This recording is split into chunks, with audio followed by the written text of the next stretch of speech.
Warning, the following video discusses a game rated M for mature and includes depictions of violence and drug use. Viewer discretion is advised. And if you're an actual child, I will tell your parents on you. Hey guys, want to see a metaphor for my life? When I originally conceived of this video topic, I was planning on making a video titled The Rise and Fall of Saints Row. But about halfway through writing the thing, I realized that at least half of the video was just going to be me gushing about Saints Row 2. So I, instead, decided to make a separate video. That's just me gushing about Saints Row 2. If you've never played this game, I know what you're probably thinking, because it's the same thing that most people say about it. It looks just like a Grand Theft Auto clone. And that's fair, it definitely looks like Grand Theft Auto. But I would argue that it's not just that. It's the game that GTA wishes it was. Now, full disclosure, I have only ever played through GTA 4 and parts of 5. And I have been informed that the GTA 3 trilogy is way better. But then the people who tell me this are the same people who tell me that GoldenEye still totally holds up, guys, so you should probably take my opinion the same way I take theirs. With a grain of salt. When talking about Saints Row 2, you just have to remember it's all about the 3 Fs. Fun, freedom, and customization. If you want to run around dressed like a pirate, you can do that. You want to see how many semis you can dodge while driving down the highway on the wrong side of the road? You can do that. You want to take a helicopter to the tallest building in the city, do a dive bomb, parachute down to the streets, and blow up every car you see with a rocket launcher, all while completely naked save for a pair of fingerless gloves and biker boots? You can do that. Anytime I want an open world sandbox game and I don't feel like swinging around as Spider-Man, Saints Row 2 is always my go-to. As for that third aspect, one of the things that makes the customization so incredible is the character creator. This may very well be one of, if not my favorite character creator in any video game I've ever played. Due in no small part to how varied and detailed it can be. It's one of the few games I've ever played that has a character's gender on a sliding scale. Oddly enough, the only other one I can think of is Demon's Souls. You can adjust everything from the character's hair, to musculature, to fat, to voice, and even their goddamn walk cycles. And now, tell me if this scenario sounds familiar. You've spent hours perfecting your character to make them look exactly as you want. You're super proud of it. It enters into the game's cutscenes with alternate lighting and oops, it's ugly as sin. A way this game gets around that all too common problem is that you can alter how your character looks at any time with the in-game plastic surgeon images designed. Again, it's a feature that I barely ever see in games and I would love to see more of. The only ones I can think of that have done this are Dragon Age 2, Dragon Age Inquisition, and Mass Effect Andromeda. You see that? This game is so good it made me compliment Mass Effect Andromeda. Whenever I get to create my character, I almost always make them female. For a couple of reasons. One, I'm so often forced to play a male character in my games, so I try to make my characters female whenever I can, for variety's sake if nothing else. Two, all of the other gang leaders in the game are dudes, and I don't want the movers and shakers of Stillwater City to be such a sausage fest. And three, spite. The first Saints Row doesn't let you change your gender, and I am still bitter about that. Speaking of the first Saints Row 2 uses the exact same city as it did in the first game. There are some slight changes to it since, it's been 2 years since your character's been in it, but for the most part, it's the same. Between that and the fact that I've played through this game so many times, I actually am more familiar with the city of Stillwater than I am with most actual cities I've lived in my life. The city is so fun to explore, and the game gives you plenty of excuses to do so. Hidden throughout the city are various extras for all you completionists out there. CDs, graffiti spots, and car jump ramps all give you an excuse to go out of your way and take a look at this varied and open world. As you continue through this game, you'll see more and more of the city's neighborhoods becoming purple as you conquer them. And it's a good feeling. You take over neighborhoods by completing story missions and eliminating enemy bases. When you own a neighborhood, you can buy stores for discounts and daily turnouts. By the time the whole map is purple, it really makes it feel like this is your city. And while you're driving around your city, you can listen to the radio, getting a chance to listen to not only some hilarious commercials, but also some quality music.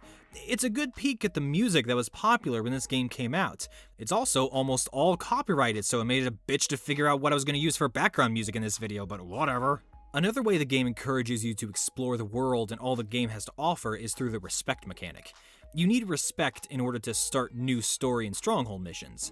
There are multiple ways of gaining respect. Often you'll gain respect by just doing stuff you do normally. Headshots, nut shots, driving down the road in the opposite lane, streaking, etc. But a more surefire way of gaining respect is by participating in activities spread throughout the town. Think of them as little mini-games that you can play to earn respect and cash that take advantage of various game mechanics.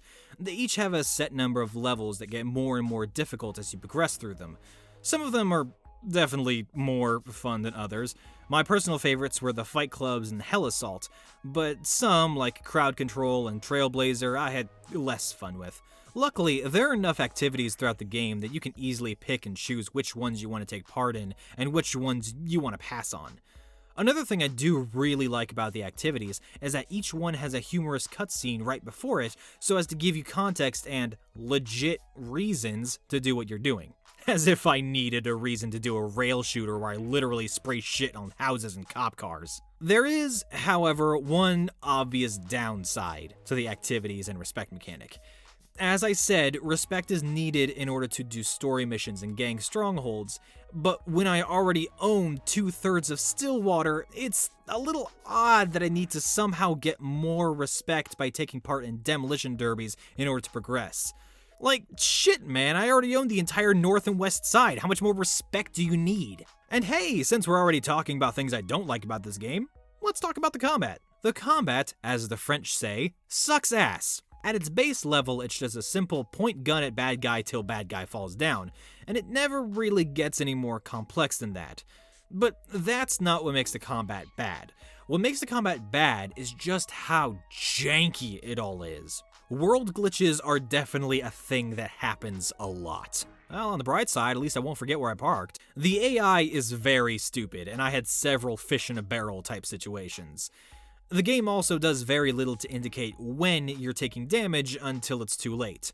And if you need to shoot at people while driving, oh, fuck that. Driving and not crashing is hard enough, but when you have to keep your eyes on the road and also keeping your aim reticle on the other cars while you're being shot at, yeah, no, those are definitely the worst parts of the game. But you know, if you want good combat, you go to Devil May Cry or Dark Souls or Penguins of Madagascar. If you want to beat up little old ladies with a baseball bat while dressed up as a hot dog, you come to Saints Row 2. Combat notwithstanding, the game is satisfying to play in a lot of other ways. Between taking over the city neighborhood by neighborhood, the news reporting on stuff you did in story missions, slowly seeing your gang hideout go from a piece of trash hole in the ground underneath the church to a luxury nightclub hole in the ground underneath the church, buying all the stores in Stillwater, having your apartment go from a dumpster to a pimped out penthouse pad, this game makes you feel like you're making an impact on the world. What can I say? Motherfuckers gotta remember who owns this place. But an open world sandbox is, great and all, but you need context. What's the story? Why are we trying to get the city under our boot? Well, unfortunately, the story is nothing really special. I mean, what are you really expecting? I mean, it's just a GTA game, right? Just gangsters shooting other gangsters and making dick jokes all day. Wrong! Haha! I fooled you! This game makes me fucking cry! If the game has intrigued you enough, I recommend picking it up yourself. It's pennies online, and I promise the story makes playing the whole thing completely worth it. Just trust me on this. It's in my top 20 favorite games for a reason. Back out now to avoid spoilers. Now, this game follows a similar plot structure to the first one. In the last game, you took down 3 rival gangs and took over the city of Stillwater, at which point you were invited onto a boat that had an unfortunate minor infestation of explosions. This game picks up 2 years later as your ass has been in a coma and the world has kinda moved on without you. In those 2 years, 3 new gangs have popped up and divided the city into thirds. So it's your job to remind everyone that the only color they should be flying is purple. The prologue/tutorial level focuses around you calmly and politely walking out of jail, and then calmly and politely breaking returning character Johnny Gat out of death row. Once you set up a new hideout, you figure it's kind of hard to run a gang if we don't have, a fucking gang. So you go out and recruit 3 lieutenants that will be assisting you throughout the game to take down the 3 gangs. Lieutenant roll call! We've got Carlos. He's the one who helped bust you out of prison, and he's assigned to take down the Brotherhood, a bunch of roided up, tattooed motherfuckers who do a lot of gun running and car mods. Then we've got Shaundi, who is not only my favorite character in this game, but is also one of my favorite video game characters, period. She'll be taking down the Sons of Samedi. It's gotta be them. Fuck you say? It's cool. I got this. They've got a corner on most of the drug dealing in Stillwater. And Pierce is also there, and he's assigned to the Ronin, a Yakuza-esque gang that have a hold on a lot of Stillwater's gambling and prostitution rings. One of the things I love about this game is that you can actually choose when you take on each of the gangs. You can take them on all at once, or you can mix and match and take on multiple gangs at the same time. Personally, I prefer to take them on one at a time, due in no small part because that makes summarizing the story way easier for me. We'll be starting out with the Sons of Samedi, because our hideout is currently located in what is temporarily considered Samedi territory, so we should probably start by cleaning house. You need to dwell on your mistakes. You will not live to learn from them. If I'm going to be perfectly honest, of the three gang storylines, the Samedi is easily the worst, just from a narrative perspective. The leader of the Sons is named the General, and he's pretty forgettable as far as antagonists go. He drives around in a limo and smokes cigars. That's about the extent of his personality. And his lieutenants aren't a whole lot better. First, we've got Veteran Child, who's just a local DJ, and just like all local DJs, he's kind of a wannabe and a wuss. And we've also got Mr. Sunshine, who is this creepy voodoo priest guy, but he doesn't really do anything of note. He is creepy though, I can't deny that. You think that will stop me? For fuck's sake, die! No. The reason why the Samedi storyline works is because Shaundi is fucking awesome, and this just gives us an excuse to spend a whole lot of time with her. I swear, if I ever make a list of my favorite video game characters, Shaundi is definitely on that list. Now, if you'll excuse me, I'm going to spend way too long explaining why.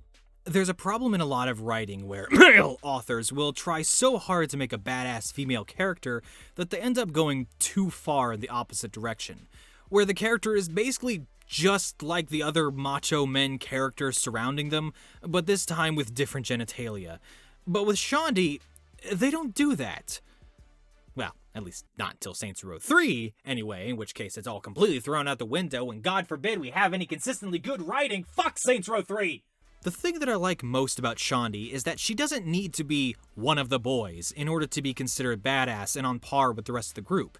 She's probably one of, if not the, smartest member of the gang. She often comes up with really good strategies. The point is that this shit is all over campus. I mean, frats are buying it by the pound. If we get enough of the stuff, we might find out how to make it ourselves. And then we sell it for cheaper and steal their market. Exactly. And if she's not smart enough to come up with a great plan, she's smart enough to take credit for others. Hey, what about their What about their tattoo artist? Good idea. What just happened? Shaundi had a good idea. Man, what the fuck ever? She stole my... Don't be jealous, Pierce. We're all on the same team. Her brains more than make up for her lack of brawn, as she is definitely also the weakest in the gang. I mean, even fucking Veteran Child was able to knock her out. But her intelligence isn't even her highest stat. No, that would be her charisma. Again, it's a common writing trap that a lot of male authors fall into, where they have a woman character who is a very sexual person, but that's all they are. They're just flirty, constantly spewing innuendos, and more often than not, hooking up with a whole bunch of different characters. If you want a good example, just look at every female character Stephen Moffat has ever written. But this trope is sidestepped in this story by the fact that her getting around town means that she has eyes and ears everywhere. Anytime the gang gets a tip-off or they need to find information on someone or something, Shaundi has an ex that she can call up and get info from. I'm just saying, don't bitch unless you got a solution. Guys. My solution is to do more than wait around for one of the 600 guys Shaundi used to fuck to give us a call. There's a bunch of helicopters dropping cargo over Samedi territory. How the hell you know that? Gotta be fucking kidding. She's a young, confident, sexually active woman, and the game goes out of its way to not slut-shame her or be overly fan-serviy, which is fucking astounding, given that it's a GTA-style game published in 2008. I'm not saying she's a feminist icon, but she's a goddamn feminist icon. What was I talking about? Oh, right, video games. There's honestly not a whole lot else to say about the samedi story. You piss him off by disrupting their drug trade to the point where one of Shaundi's exes, veteran child, kidnaps her and we sit down to amicably settle our differences the way that we always do. We need to track down the general's limo, so we steal some police surveillance tech and bring it back to the hideout via helicopter, with absolutely no with absolutely no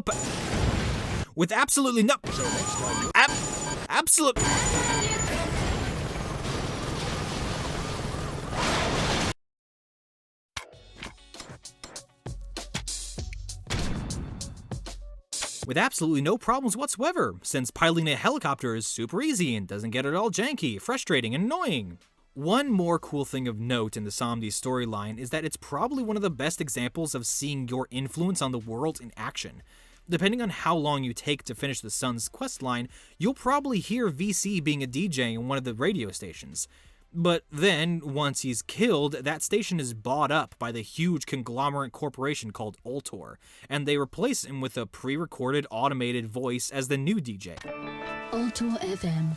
We don't cure cancer, but we sure come close. It's a nice little touch to show your actions have consequences. That's it, huh? Seeing as we stole their drugs, cornered the Lowadust market, took their territory, and killed their leader, I'm pretty sure the sons of Samedi are fucked. This guy's a fucking boogeyman. When I was in jail, I would listen to some of the Ronin talk about what this guy did in Japan. It's not pretty. Pierce was the one who was in charge of taking the Ronin down. I'll forgive you if you forgot that fact, because it seems the game did too. This storyline focuses way more on Johnny Gat than it does Pierce.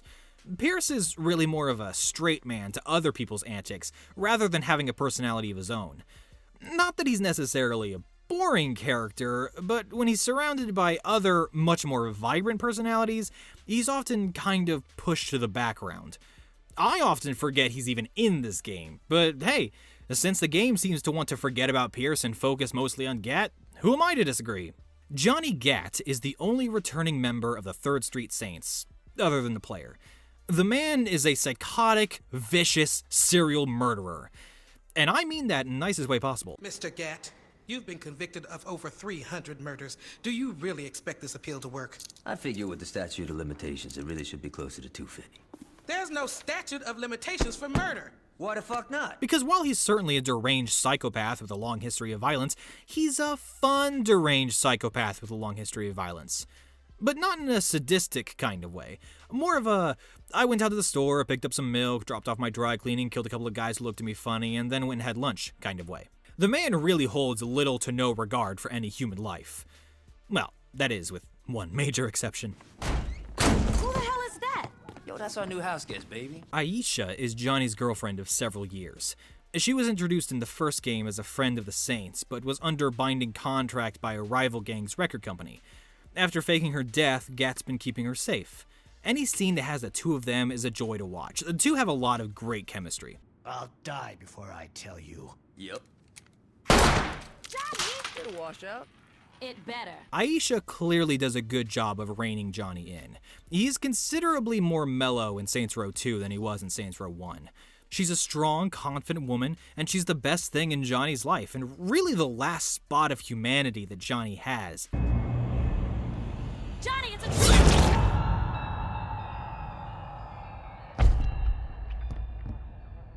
Right. So, that's a thing that happened. One of my favorite things about this game's narrative is that it does a great job of balancing comedy and tragedy. It's a world where there's a fast food chain called Freckle Bitches, and also close friends can die suddenly and tragically. In a lot of other stories, you might say this is a tonal problem, but the balance between the two is done so well that I feel they complement and improve each other. Johnny is laid out during this encounter, which you'd think would be an opportunity for Pierce to finally step into the spotlight, but nope. Anyway, enough talking about Pierce. This incident is a good indicator to us that the Ronin are not a force to be taken lightly. So, let's take a closer look at them. At the beginning of the storyline, they are led by a little twerp named Shogo Akuji, a cocky little shit who likes to pretend that he's a bigger deal than he is, giving vague orders like, take our boys out and go kill them. He's such a fuck-up that his father, Kazuo Okuji, has to fly in from Japan and take over. Kazuo makes it clear that he's the one in charge now by making a lot of changes to how the gang runs its business. The Ronin are more precise in their assaults, and they no longer grovel to the Ultor Corporation, and they stop offering them protection. Shogo is constantly trying to get his father's approval, and just keeps messing up again and again. Granted, we do help him mess up, but still, Shogo was the one who ordered Aisha's death. And since his man failed to get the job done, he took it upon himself to take down the 3rd Street Saints. It does not go well. I love this scene in the graveyard. As we've discussed, Johnny always has been a violent killer, but this is the first time he really lets himself be sadistic about it. I'm sorry. Well, that brings her back, doesn't it? You couldn't even let her have a burial, you fucking piece of shit.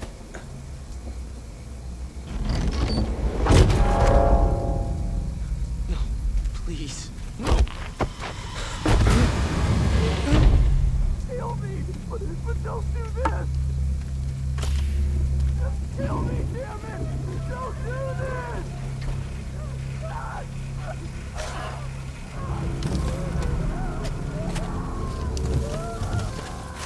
The Ronin try to invade our home, but we push them back, and eventually we get to fight Kazuo in an honorable one-on-one duel. Did you really think you could match my skill? No. I'm gonna cheat. Luckily, this experience with an exploding boat goes a lot better than the last one, and the Ronin are finished. The main theme of this story arc is family. Shogo and Kazuo hate each other. They're unable to come together as a group. And Kazuo is cold and calculating and cares absolutely nothing for his son. Shogo is passionate and headstrong, but he cares too much about trying to win his father's approval. If they were able to work together as a team, they would be a force to be reckoned with. But they didn't, and they paid the price. The Saints, meanwhile, are very much a found family. Throughout the game, you see examples of characters acting like siblings towards each other. The 3rd Street Saints stick together, and if you fuck with one of them, you fuck with all of them. When I escape, the world will not be big enough for you to hide in. Luckily for me, you're gonna burn to death in a few minutes. Your son never should have fucked with my friends. And on that note, I'm sure you'll do something scary. Do me a favor, when you're scraping up your buddy's face, just remember, Nero gave you a chance to be his partner. real talk, the Brotherhood arc is the best one in the game. There are many moments in the story that allow you to feel a sort of catharsis by being creatively sadistic with the people who have wronged you. God, I'm gonna be put on a watch list by the end of this video. What I mean is that every time you take an enemy down, you get satisfaction from seeing them brought to their knees because you know the fucked up shit that they've done to you and your family. That feeling is ramped up to 11 in the Brotherhood arc. In order to fully explain why, I need to delve a little bit into the character of Carlos. As I said earlier, Carlos is the one who helped bust you out of prison. He was willing to get shanked just to get a chance to talk to you. In a lot of ways, he kind of idolizes you. But he was never a member of the 3rd Street Saints himself back in the heyday. His brother was. So, do you remember my brother? He was the one in purple, right? Given all the crazy shit you pulled in Saints Row 1, it's not unreasonable to assume that his brother told him stories about you. With stars in his eyes, looking up to both you and his brother. Carlos probably worked under the assumption that being a saint was all fun and games. So it's not really surprising that he does not have the heart of a killer. A thief, maybe. A killer? No. When told that he was in charge of the Brotherhood, his first instinct was not to come up with a plan to kill them all, but to broker a peace deal between the leader of the Brotherhood, Mero, and you. But when that deal falls through, Carlos is at a loss. He really has no idea how to move forward from here. I've heard one guy mention a shipment, but beyond that, it looks like we're back to square one. Which is? We know they like trucks and tattoos. The fight between the Saints and the Brotherhood is just a back and forth of each group trying to fuck with the other, getting steadily more sadistic with each step. While it wasn't much, one of the insights that Carlos does have is that Mero really likes tattoos. So, hey, let's gift him with some new alternative style ink, provided straight from the Stillwater nuclear waste factory. Baby?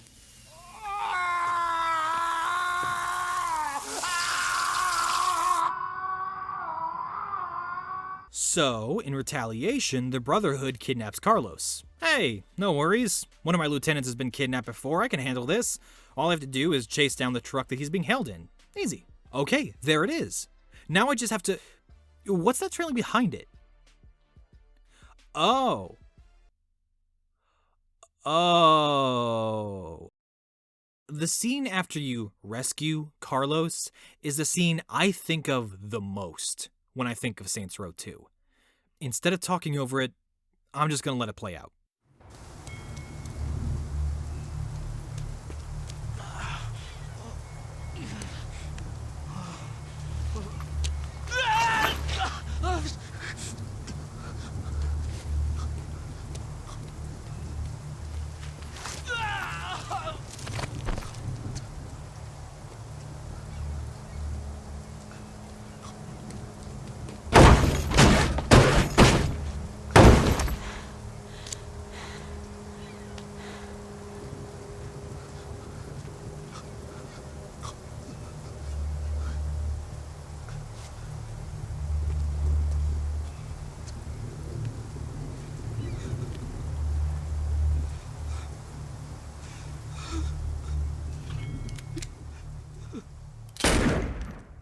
Chills.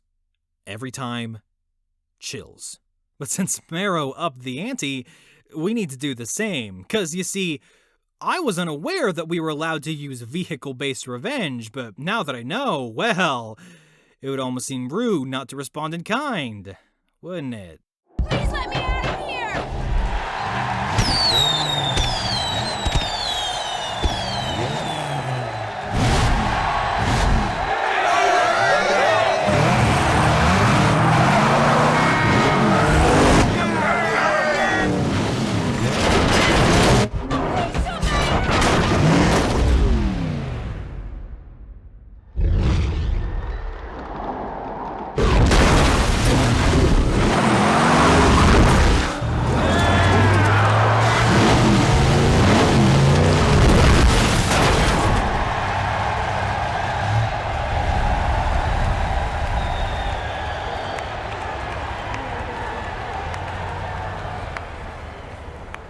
I'm gonna kill you right here, right now.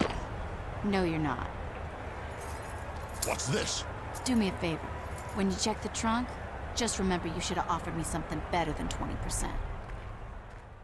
What was that I was saying about being creatively sadistic? Marrow threatens one of the heads of Ultor to get all his boys released from prison, and launches an all-out war against the Saints. Ultor steals a shipment of weapons from the Brotherhood, which we steal back, and eventually, you take on 5 monster trucks at once and take Marrow down for good. The Brotherhood story really is a big reason I've come back to this game as many times as I have. Though, I will say, I do have one complaint about it, and it is kind of a big one. Since you can play the game in any order you choose, that means that Carlos is mysteriously absent during every other part of the game, just in case you decided to do the Brotherhood first and he'd already been killed. So it does kind of give away that something happens to him if you save the Brotherhood for last, like I usually do.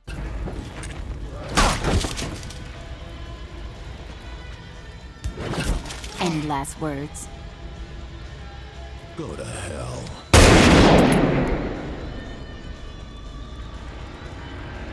Sorry, didn't catch that. And that's that. All 3 gangs are taken care of, and there's no more loose ends. Yep, no more loose ends. At all. The gangs cripple each other. We direct funds to the Stillwater Police Department, they increase police presence, and pretty soon, all those nasty little gangbangers are gone. The Ultor Corporation has been a constant presence throughout the game. From the very beginning, Carlos points out that they bought up the original Saints Row and put up a giant corporate Brotherhood. They have their fingers in a lot of pies, being brought up or being major players in every single one of the gang storylines. And man, you have no idea how much I wish I had more to say about them. The Ultor arc is definitely the shortest out of all of them, and really works more as an epilogue more than anything else. At the beginning of the arc, you learned that Ultor's plan from the beginning was to pit all of the gangs against each other so that they can buy up more land and basically turn the poorer ghettos of Stillwater into a shining metropolis utopia. And I know there's a lot to say here about the rampant use of police brutality, about the suppression of the lower class by the upper class, how their plan conveniently doesn't mention what's going to happen to all the homeless that will be swept aside. All of these are really good conversation topics for a video essay. But like, you know, by someone who actually knows what they're doing. I'm just a stupid kid from the middle of bumfuck nowhere, Indiana. What the hell do I know about gentrification? So I encourage you all to play this game, and this part in particular yourself, and come to your own conclusions. Heck, maybe even make your own video essay and send it my way. I'd love to take a look. Saints Row 2 is, I believe, the quintessential sandbox game. And the more you play and take over the city, the more it becomes not just a sandbox, but your sandbox. I personally love the story. But if you couldn't give less of a shit about story in games, especially your GTA-style games, that's totally fine, because there's so many other toys to play with. I love the themes of Brotherhood throughout the game. I love the freedom. I love the humor. I love Shaundi. I love the amount of customization the game allows for. And if you don't care about any of that, that's also fine. You can always just turn on the infinite ammo cheat and just blow shit up. I mean, come on. Who's gonna stop you, right? So what do we do now? This is our city. We do whatever the fuck we want to do.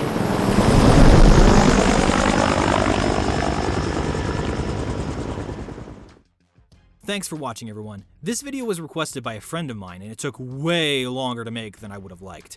If you enjoyed the video, take a look at my other stuff. I recently released a video defending the laughing scene in Final Fantasy X, and I have several other video reviews that you can check out. Also, you know, like, comment, subscribe, and all that other crap. Or don't, I don't know, I'm not your mom. You should eat more vegetables, though, I'm just saying.